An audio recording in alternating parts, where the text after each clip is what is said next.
It's the Rob Carson Show. Are you ready to be podsmacked? Now, here's Rob Carson. Welcome to episode number 172 of the Rob Carson Show podcast. A very loaded show once again, ladies and gentlemen. We're going to get to it in just a second. Jimmy Kimmel gets all political. And what happened to late night television being funny? I'm going to get into some audio from that. Lawrence O'Donnell is a political commentator, and he had a nuclear meltdown on MSNBC. I'm going to share some of the audio from that. And I will tell you, I don't usually use a lot of profanity during the podcast. I'm going to air him unedited. Wow. It was primadonna on the loose. We'll share that in a few. Among other things, I want to welcome our sponsors, fountainoflifechiro.com, Fountain of Life Chiropractic. Dr. Alex Nelson is a great young doctor, and he can really help you. One of the things that happens with a lot of us is disc herniation, and it's awful. I have it happen to my lower back every once in a while, and I can tell when it's going to happen, and I'm usually bedridden. It's awful. Decompression for herniated low back discs is one of the things that chiropractic can do for you, and it'll just blow you away. If you've got back pain or neck pain or low back pain or neuropathy, all of these things, they take care of athletes, professionals, police officers, firefighters. 8335 North Congress Avenue, Kansas City. fountainoflifechiro.com, fountainoflifechiro.com. All right, also Grass Monsters KC. They sell terrific American-made mowers. If you're going to buy a mower, and I know you're going to be cleaning up the yard and the leaves are going to be falling and all that, and you're going to need something to tackle it. One of the best mowers in the world is the Dixie Chopper made in Indiana. They sell them at Grass Monsters. They also sell Hustlers made in Kansas. They'll last you forever, I swear. Unbelievable. 5520 Raytown Road, Raytown Mow. GrassMonstersKC.com. Oh, and I do want to thank podcastradionetwork.net for running the podcast every evening, 6 o'clock Eastern Standard Time, 5 o'clock Central. Welcome, listeners. You've already made me the number 2 most listened to radio program on that network. Let's go to number 1, and let's help all of the talk show hosts on that podcast, okay? I'd greatly appreciate it. So Lawrence O'Donnell, MSNBC, on Twitter, apparently responded and apologized for an off-air rant during which he swore at his crew because of insanity in his earpiece. Now, I understand that. I understand that. It can be confusing if you're a TV host and you're trying to look good and all this, and you've got some stuff going on. He said he heard hammering and he heard other things, but he was not particularly nice about it. And there's a tape years ago of Casey Kasem doing the same thing and just cursing like a sailor. Lawrence O'Donnell says that better anchorman and a better person would have had a better reaction to technical difficulties. I'm sorry. Now, I'm sure this probably wasn't the first time Lawrence O'Donnell did something like this. This usually doesn't come out of nowhere. But one of the things that he said is that he was hearing some hammering. I have the sound where he's hearing the hammering, and I compared it with another primadonna who was annoyed by hammering. Stop the hammering. Stop the hammering out there. Who's got a hammer? Where is it? I don't know. It's on a Where's the hammer? Is it on the... Go up on the other floor. Somebody go up there and stop the hammering. Would you hold the goddamn hammering, please? Would you please? For the love of God.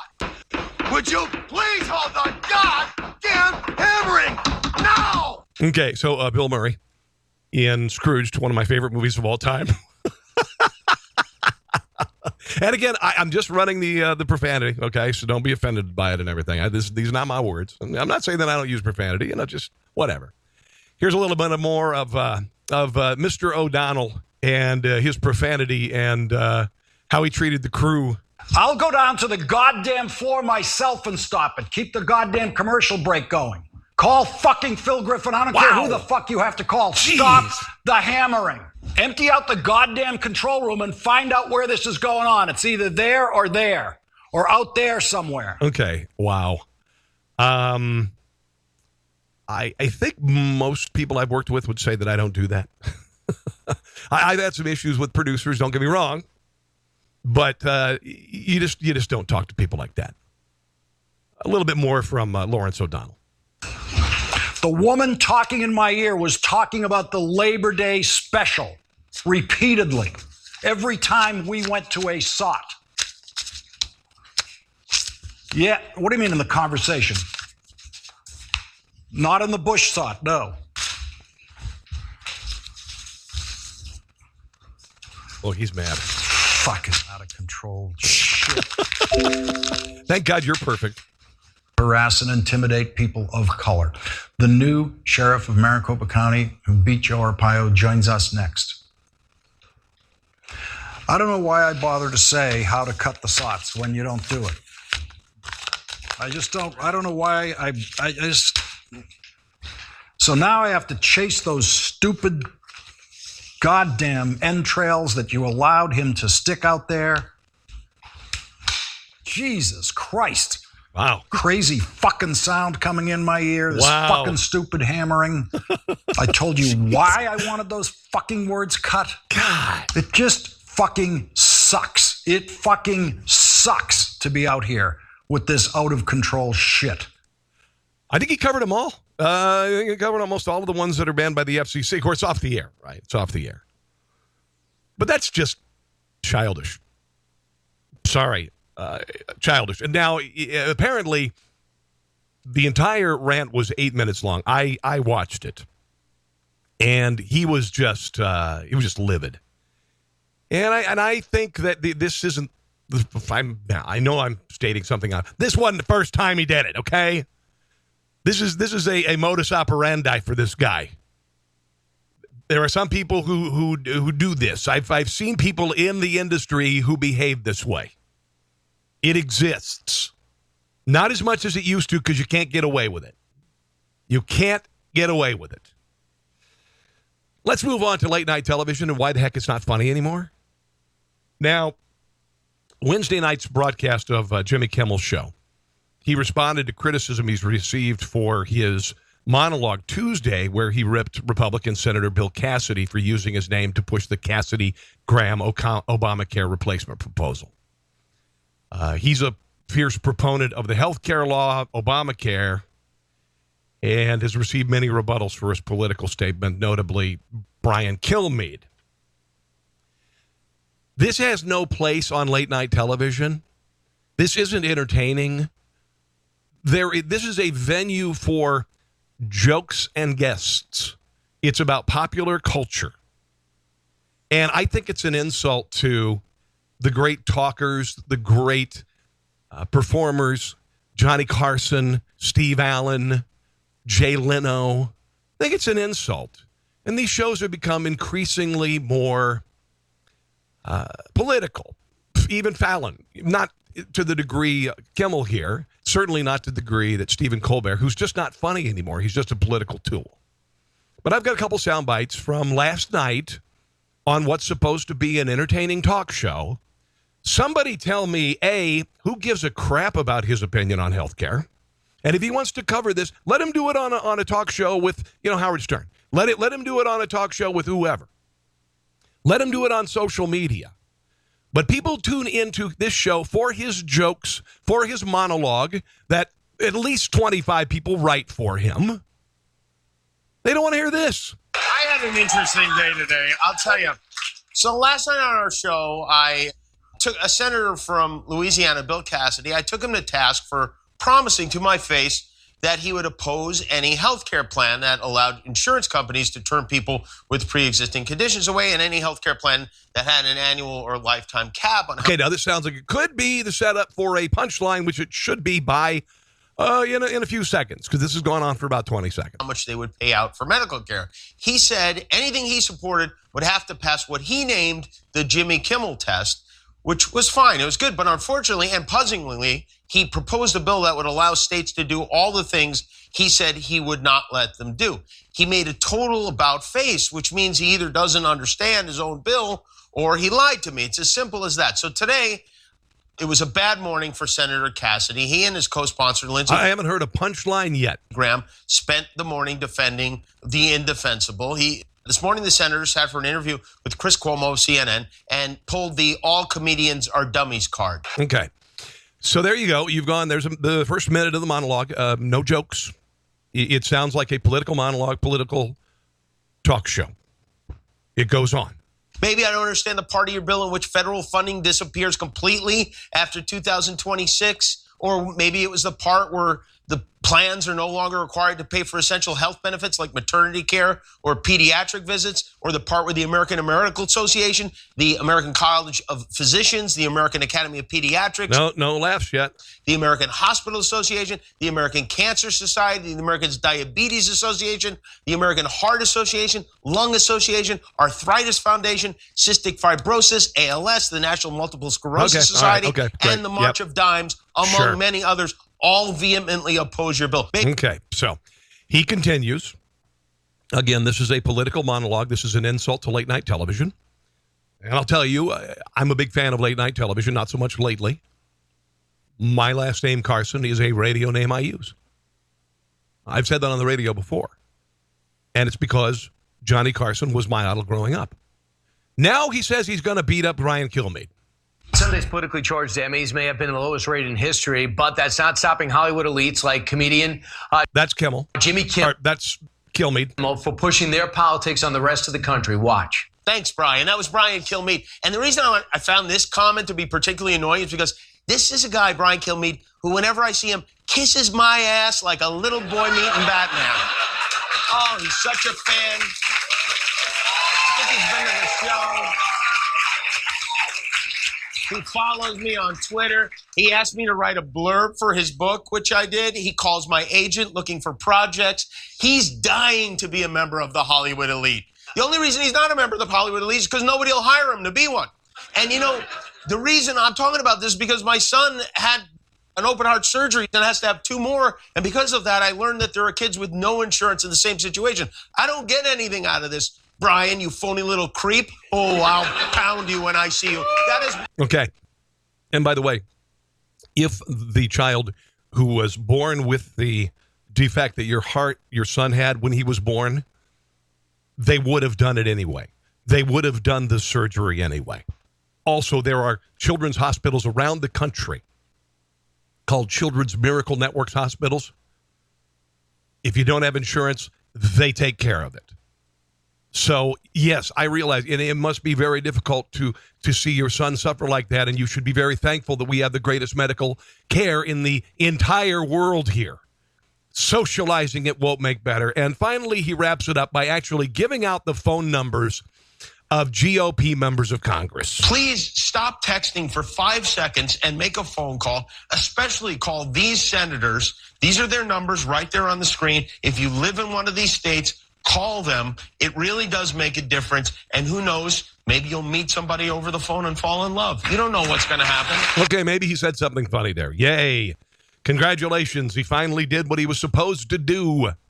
I just find this to be even actually kind of worse than what Colbert has been doing lately, because this is just pure, pure political tit for tat, and there's no intrinsic entertainment value to it. There's no entertainment value to what he just did.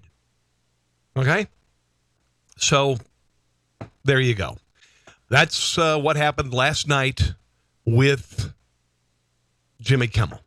I wish he would just get back to doing comedy. So last night, just on a light note, there's a young girl, and I watch America's Got Talent. I usually don't watch it in real time. I watch it usually on YouTube.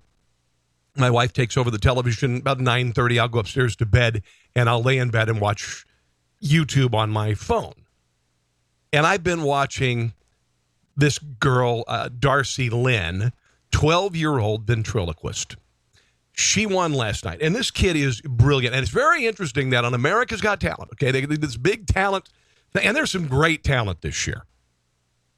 But the 2 finalists, the very end, it was between a 12-year-old and a 10-year-old. Think about that. The most talented people in the country, 10 and 12 years old. Here she is winning. America has voted. The winner of the $1 million and the star of the headline show in Las Vegas is Darcy. And this kid's good. I mean, it's a really cute. She's got a great singing voice, and she also is able to. She writes her material. I don't know if mom and dad help, but she's very good. She has great interaction with her ventriloquist dolls, and I'm not a big ventriloquistic fan. I'm just not. So, just not a big fan. But this kid is wonderful. She's absolutely wonderful. Oh, did you hear President Trump accidentally made up a new country yesterday? He made up a country called Namibia. Apparently misread it. Thank you very much, General. I appreciate it. And I'm greatly honored to host this lunch, to be joined by the leaders of Cote d'Ivoire, Ethiopia, Ghana, Guinea, Nambia, Nigeria, Senegal, Uganda, and South Africa. Yeah, Nambia is the incorrect. Namibia is the correct. Nambia's health system is increasingly Somebody tell him it's Namibia. Self-sufficient. My Secretary of Health and Human Services will be traveling to Africa to promote our global health security agenda. There's 196 countries. I think I heard him say that there were 196 countries in the world when he was speaking to the UN. Oh, speaking of the UN, Mike Pence. He gave him a little what for yesterday. Now, I, in episode number 171, talked about the president's speech to the UN General Assembly, and I was really glad to hear someone tell the truth about the world's bad actors, the people who starve people and torture people and rape people, and, Cuba, Venezuela, North Korea. And the president just is not going to take it, not going to sit there and play nicey-nice with them. Well, here's Mike Pence yesterday addressing some of the same countries. Today, the United Nations Human Rights Council actually attracts and welcomes many of the worst human rights violators in the world. A clear majority of the Human Rights Council's members fail to meet even the most basic human rights standards. Cuba sits on the Human Rights Council, an oppressive regime that has repressed its people and jailed political opponents for By the way, there are 90 prisons on the little island of Cuba. More than half a century. Venezuela sits on the Human Rights Council, a dictatorship that undermines democracy at every turn, imprisons political opponents, and as we speak, is advancing policies that worsen deprivation and poverty that's costing the lives of innocent men, women, and children. This body must reform the Human Rights Council's membership and its operation. I don't like Mike Pence. He had started out just with the fact that he looks like Race Bannon from Johnny Quest. And then just, hey, he's a pretty cool guy. I think he's great. I really do. California could legalize non-binary as a third gender. The Gender Recognition Act is being considered. State action is on the bill is awaiting Jerry Brown's, whatever, if he decides to do with it. The main parts of the bill, people who haven't gone through medical treatment to transition to the opposite sex can still request a new birth certificate with their chosen gender. 3 gender options will be available on state IDs, female, male, and non-binary. Maybe they should just make it X. I don't know. I don't know. I've got some audio of Maxine Waters turning a funeral into a political rally. I'm going to share that in a minute. Also, the ecosexual movement where people make love to the earth. I'm going to share some of the details on that in a second. This was just an unbelievable story. A young fan was struck by a line drive foul during Wednesday night's game with the Yankees. Little girl about 2 years old, and the ball was hit along the third baseline by third baseman Todd Frazier. And it was traveling 105 miles an hour. The child was hospitalized. And this Frazier saw this, drop down and prayed. And this must be very traumatic for a ball player, particularly when it's a little child. And the little child was crying, which is a positive. But, if that kid got hit by a 105-mile-an-hour ball, she's going to sustain some injuries of some type. And I hope you'll pray for him. But here he is talking about after the game. Yeah, it was terrible. Shaking up a little bit. And, I don't know really what happened. I hope she's all right. But it was just something that I wish never happened. It was tough. It was tough to watch and tough to be a part of. Now, the Yankee Stadium doesn't have the netting. along the baselines, and they need to. Honest. Yeah, I mean, I think the netting should be up. I think every stadium should have it, but we're not at that point yet. So, got to figure out a way to get foul balls to the fans, while protecting the fans. Listen, there are professional athletes who can't field a 105-mile-an-hour ball. How can somebody sitting there with a beer in one hand and a ball glove at the other, and their kids, do the same thing? You know what I'm saying? I think that, am I wrong? I think the debate's over on the netting. I think the netting is, it's time for all stadiums to have the netting. Pretty much. Okay. Maxine Waters.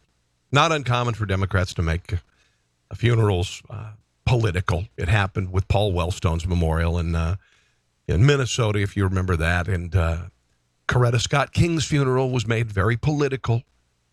Dick Gregory, he's a comedian. Most people my age and younger don't remember the guy because his heyday was in the early 60s. But nothing against him, whatever. He ended up being more of a left-wing activist than a comedian. But anyway, Maxine Waters is at the funeral, and she decides to make it all about Trump and about impeachment. I don't understand what place does this have? A funeral, politicizing a funeral makes about as much sense as politicizing a late-night comedy and interview show. Here she is. I wish I could sit with Dick because I've got work to do. I'm cleaning out the White House.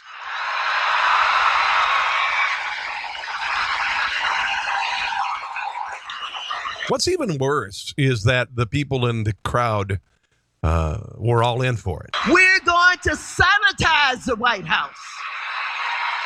She says she wants to be on the housekeeping. I don't understand that. She's going to clean out the White House, sanitize it.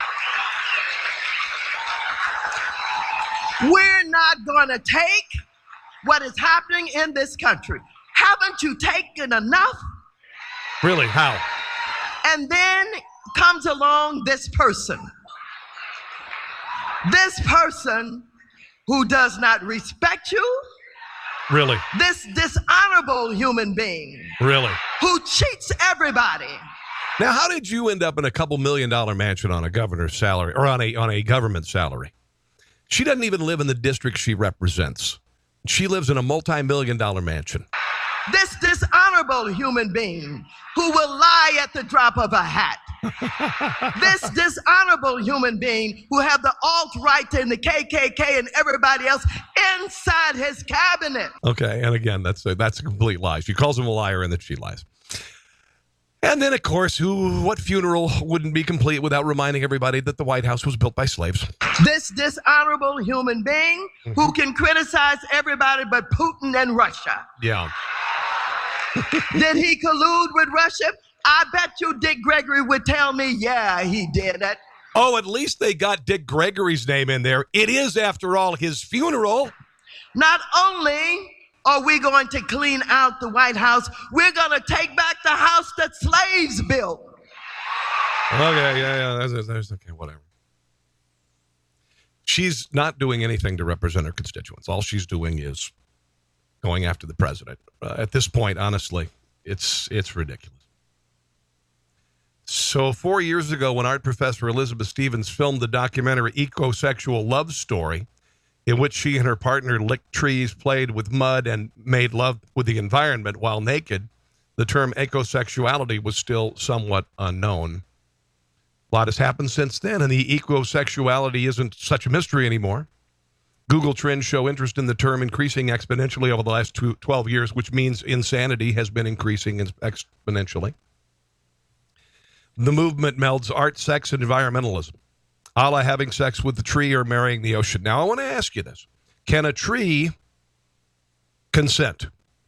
Can the earth consent? Or are you essentially sexually assaulting the tree and the earth? Right? I mean, isn't that the case? You're not getting consent. They've got people that got to sign a consent contract on campuses everywhere these days. So she's at UC Santa Cruz. And over the summer, she co-led an eco-sex walking tour in Germany that offered 25 ways to make love to the earth. You have to wear protection. Raise awareness of environmental issues, learn eco exercises, find E-spots, and climax with the planetary clitoris. Wow, this woman needs to seriously up her meds. The Eco-Sex Symposium she held in May was 2 days and included workshops given by professors in such as decolonizing settler sexuality and academic freedom in an eco-sex-phobic world. So we can be eco-sex-phobic. Not only are you going to be transphobic and homophobic and all this stuff. Oh, my gosh. She co-authored the book, The Explorer's Guide to Planet Orgasm for Everybody. The concept was originally featured in Teen Vogue, Why Your Kid Should Never Have Teen Vogue, which told young readers about a concept called grassolingus, which was accompanied by a description of a musician laying face down in the grass and licking it. Wow. They describe being ecosexual as you don't look at Earth as your mother, you look at it as your lover. You also experience nature as sexual, erotic, and sexy. Go lay down in some poison ivy at some point. Jeez Louise.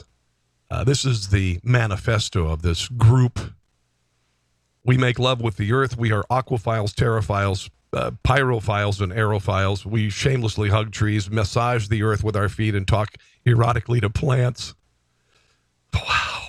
We are skinny dippers, sun worshippers, and stargazers. We caress rocks, are pleasured by waterfalls, and admire the earth's curves often. We make love with the earth through our senses. We celebrate our E-spots. We are very dirty. Unbelievable. I mean, that's bat crap crazy, right? That's bat, the definition of bat crap crazy. Wow, oh, wow, oh, wow, oh, wow. The N-word. Let's talk about the N-word. I don't use the N-word. Never have used the N-word. Never found it appealing to use the N-word. Now the N-word, depending on who you are, if you say it, it can end your career, can end your academic career, can end your professional career. So you got to be careful about using it. Dog the Bounty Hunter.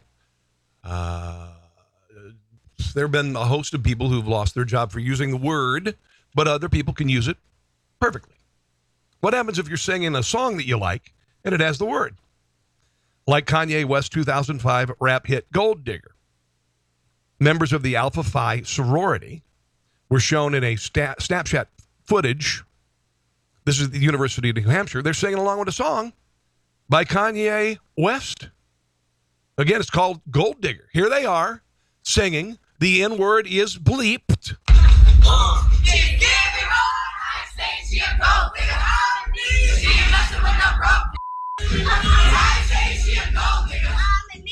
Okay, so Gold Digger rhymes with the N-word, and they're singing the song. This video was shared on a Facebook page called All Eyes on in UNH. Gosh, talk, Rob. Which is operated by community members at the university who have an intent to expose injustices at the school.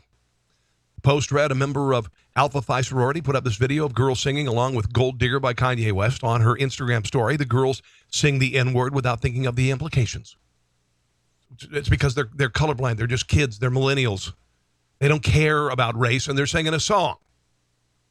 And if rap music wants to sell records to anybody other than African Americans, if you got a problem with it, take the word out of the song. This is absolutely ridiculous. This is a showcase of ignorance, and the Pan-Hellenic Council should do better in combating racism. The first step is addressing willful ignorance. This according to their post.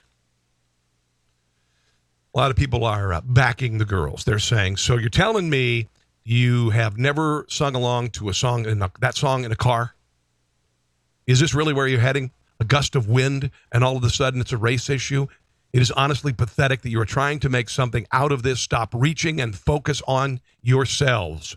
Another added, A pretty important part of this argument seems to be getting lost here. There's a large difference between saying the word and quoting the word. When a non-black reads Tom Sawyer and Huck Finn, we have been taught, and I believe rightly so, not to skip over any of the offensive epithets because they are the words of the author and not your own. Thank you. Kanye's fault, folks. And if Kanye has a problem with it, he should not sell downloads to white people because they might sing the song lyrics that include the N-word. Really. There's a school in Great Britain called Thomas Battersea. They have banned kids from having best friends. Instead, teachers encourage all students to form bonds with one another to avoid creating feelings of exclusion among those without best friends. This is kind of like school desegregation, but it's like friend desegregation. Jane Moore, a parent whose child attends the school, explained that there's a policy that if your child is having a party, unless every child is invited, you don't give out invites in the class. Whatever. I used to not get invited to birthday parties. You get over it. A trend of banning best friends has been growing for years, spread to Europe, other than Great Britain, to the United States as well. Some psychologists and parents argue that kids become more well-adjusted when they have a larger friend group and can avoid negative feelings associated with being left out. Well, welcome to childhood. My God. I was picked last for every team except for my 6th grade year when everybody wanted me on the dodgeball and kickball team because I was about 5'10" and 175 pounds. And I could kick the ball over the fence and get a home run. Critics argue that the approach robs kids of the chance to form valuable coping skills by grappling with mild social exclusion when they're young. Kids will emerge as more capable, resilient adults. These advocates argue not everybody's going to like you. Parents who support kids having larger friend groups in place of best friends tend to view these larger groups as healthier for nurturing a sense of belonging. However fake it may be. And that's what it is, right? The practice has moved north to Canada. Teachers at big schools shuffle friendships around to expose kids to a range of peers. So they're forcing kids to be friends with other kids. Wow. Now, one study recently published in Child Development found that people with best friends enjoyed better mental health well into adulthood.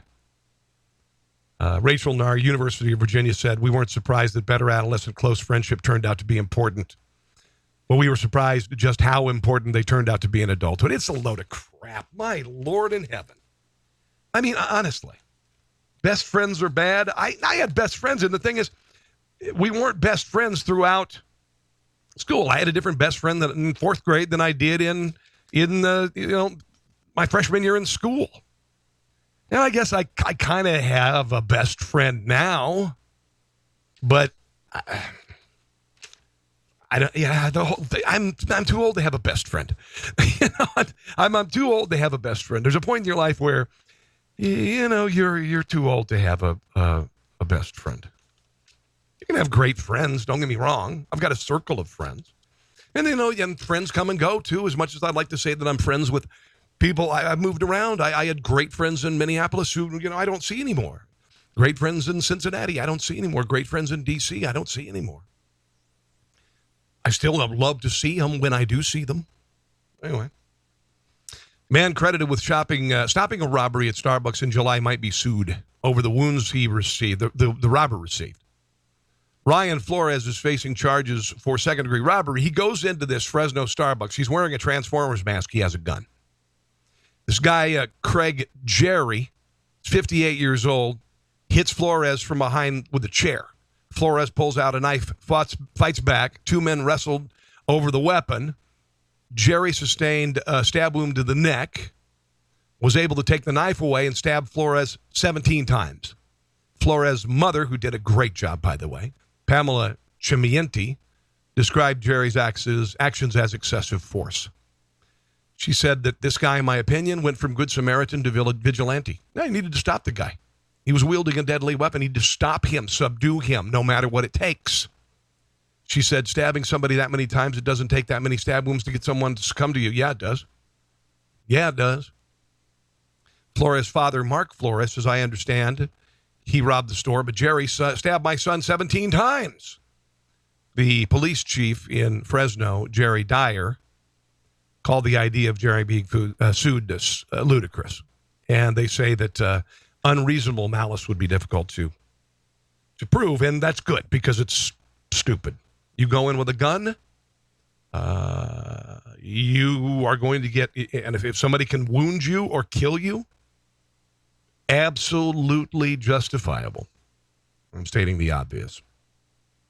There's a guy in Great Britain, every time he hears a word, he tastes something. This is weird. No, he literally tastes, the taste appears in his mouth. His name's Dave Evans. He has lexical gustatory synesthesia. Hey, thank you. Congratulations. Good job. So when he hears the following words, here's what he tastes.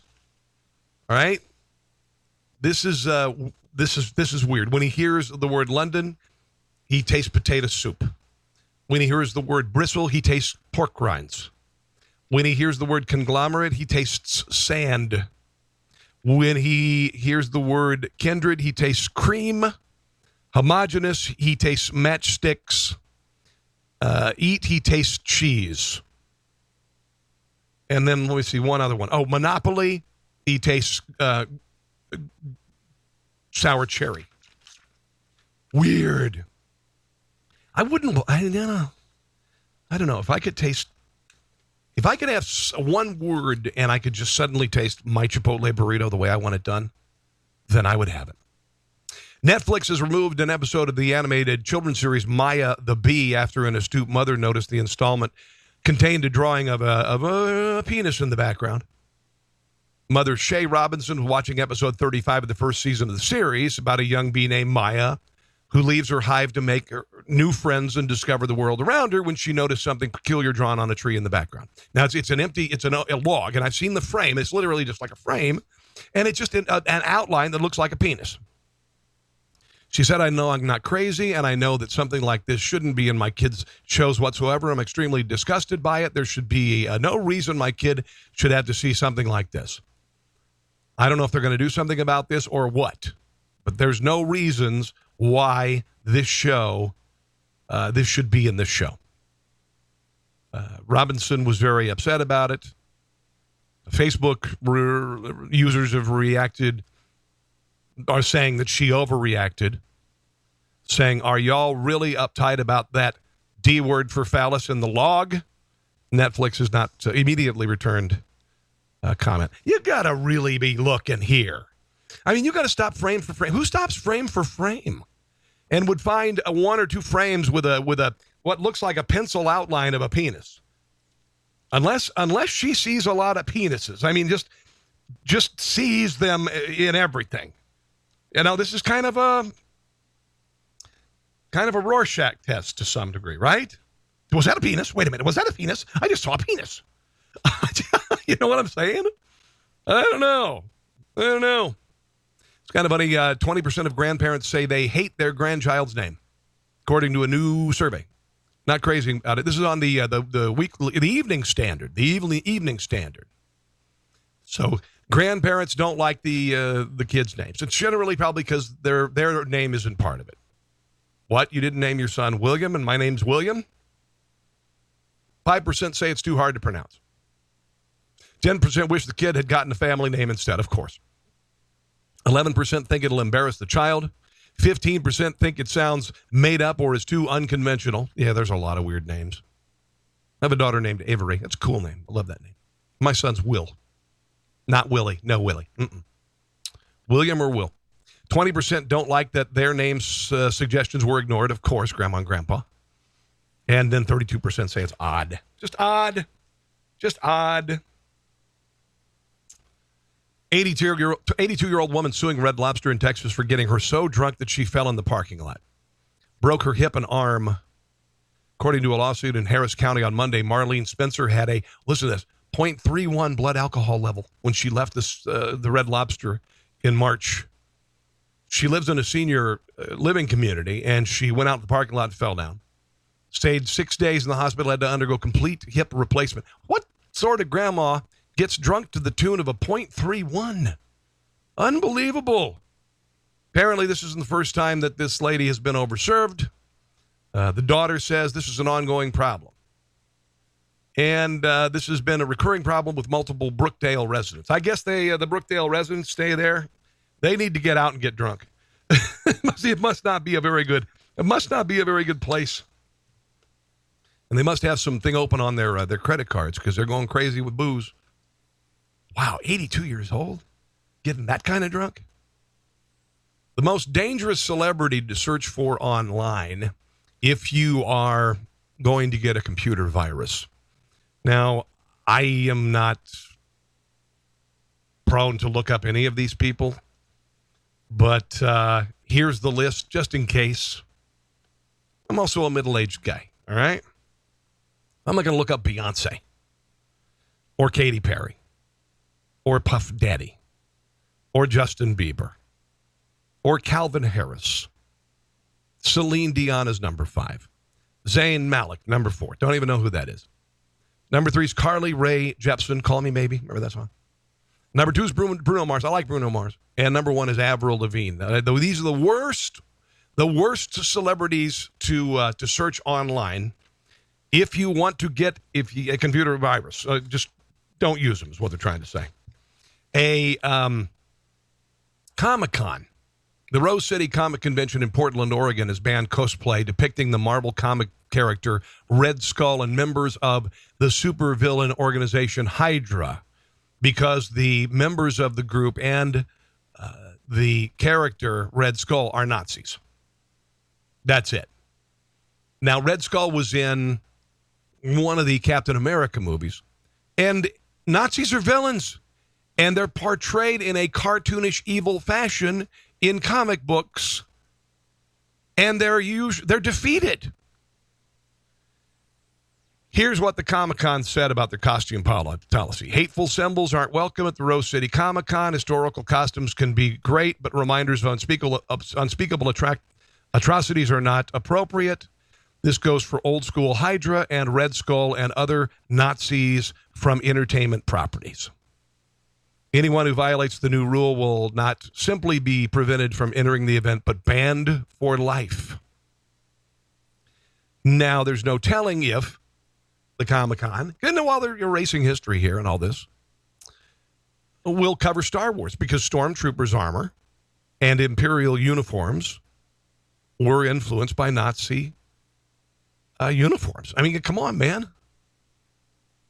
That's what, if you look at all of the uniforms in Star Wars, definitely influenced by Nazi uniforms.